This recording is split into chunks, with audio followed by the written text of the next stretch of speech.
ചെറിയ എന്തെങ്കിലും അതനുസരിച്ച് വിവരങ്ങൾ ഒരു പക്ഷേ ലഭ്യമായേക്കും, അതിനുള്ള സാധ്യതയുണ്ട് എന്ന വിധത്തിലാണ് പരിശോധന നടക്കുന്നത്.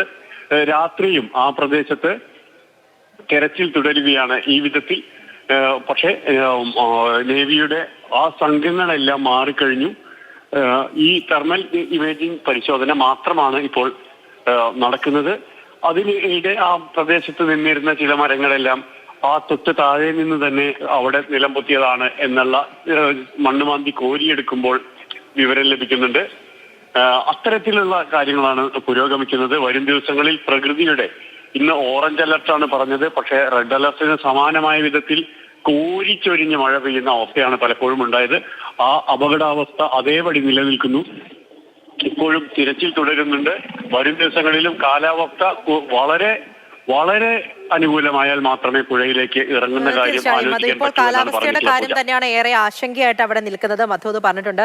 നമ്മളിപ്പോൾ ദൃശ്യത്തിൽ ഇവിടെ കാണുന്നത് ഈ ബൂം എക്സ്കവേറ്ററുകൾ ഉപയോഗിച്ച് ആ പുഴയുടെ ഒഴുക്ക് ഏതെങ്കിലും വിധത്തിൽ കുറയ്ക്കാൻ സാധിക്കുമെങ്കിൽ അങ്ങനെയുള്ള നടപടികളാണ്. ഒന്നത്, മറ്റൊന്ന് ഈ ഡ്രോൺ പരിശോധന. ഇത് രണ്ടും അനിശ്ചിതത്തിലാകുന്ന ഒരു സാഹചര്യം. അതിനൊത്തുള്ള മഴയാണോ ഇപ്പോൾ പെയ്തു നിൽക്കുന്നത്? പൂജ, അതിന്റെ പ്രത്യേകത ഈ പ്രദേശത്ത് ഇതിലേക്ക് വന്ന് സംഗമിക്കുന്ന നദികളുടെ വൃഷ്ടിപ്രദേശങ്ങളിൽ എവിടെയെങ്കിലും കൂടി മഴ കാര്യമായി പെയ്താൽ അത് ഗംഗാവലി പുഴയിലെ ഒഴുക്കിന് വേഗം കൂട്ടുന്ന ഒന്നായി മാറുന്നു എന്നുള്ളതാണ് പ്രധാനപ്പെട്ട കാര്യം.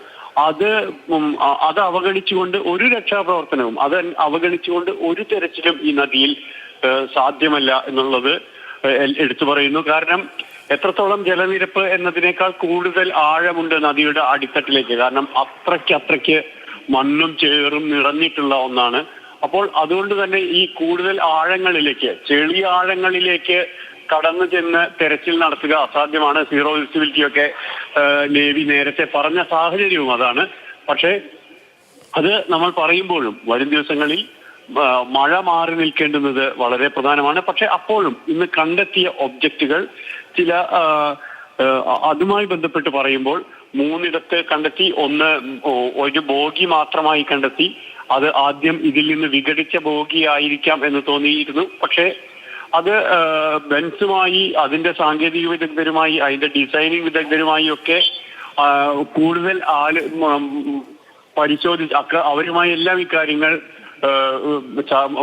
ചർച്ച ചെയ്ത ശേഷമാണ് മനസ്സിലായത്. തീർച്ചയായും ഈ ഇപ്പോഴുള്ള ലോറിയിൽ നിന്ന് അത് മാറിപ്പോകാനുള്ള, വിഘടിച്ചു പോകാനുള്ള സാധ്യത വളരെ കുറവാണ്. പക്ഷെ 60 മീറ്ററോളം നദിയിൽ നിന്ന് അകലെയാണ് ഈ ട്രക്ക് ഇപ്പോൾ കിടക്കുന്നത്. ട്രക്കിന്റെ ക്യാബിൻ തന്നെയാണ് അതിലുള്ളത്. അത് ബോഡിയിൽ നിന്ന് മാറിയിട്ടുണ്ടാവില്ല എന്നുള്ള ഒരു നിഗമനത്തിൽ അവരെത്തുന്നു. അപ്പോൾ ഈ 60 മീറ്റർ പോകാനുള്ള കാരണമായി കാണുന്നത് ട്രക്കിന്റെ ക്യാബിൻ വേർപെടാത്തത് കൂടിയാകാം എന്നുള്ള ഒരു നിഗമനത്തിലെത്തുന്നു. കാരണം അത് ക്യാബിൻ വായു കടക്കാത്തൊരു സാഹചര്യത്തിൽ അത് പൊങ്ങിക്കിടക്കും. അത് പൊങ്ങി നിൽക്കാൻ സഹായിക്കും. തടി കയറ്റിയ ലോറി ആയതുകൊണ്ട് തടിയും വെള്ളത്തിൽ താഴില്ല. അതും പൊന്തി ഒലിക്കാനുള്ള ഒഴുകാനുള്ള ഒരു സാഹചര്യം സൃഷ്ടിച്ചു. പക്ഷേ പകുതി പോയപ്പോഴേക്കും തടിയുടെ കെട്ട് പൊട്ടി മരക്കഷ്ണങ്ങൾ പുറത്തേക്ക് ഒഴുകാൻ തുടങ്ങിയതോടുകൂടി ഈ ട്രക്ക് മുങ്ങുകയാണ് ഉണ്ടായിട്ടുള്ളത് എന്നാണ് ഇപ്പോൾ ഇന്നത്തേതിൽ നിന്ന് എത്തിച്ചേർന്നിട്ടുള്ള നിഗമനം. അപ്പോഴും അർജുൻ വണ്ടിക്കുള്ളിലുണ്ടായിരുന്നോ അതോ പുറത്താണോ കടയിലായിരുന്നോ തുടങ്ങിയ കാര്യങ്ങളിലൊന്നും ഇപ്പോഴും ആർക്കും കൃത്യതയില്ല. അക്കാര്യങ്ങൾ ഉള്ളത് കൊണ്ട് വരും ദിവസങ്ങളിൽ തെരച്ചിൽ തുടരുന്നു.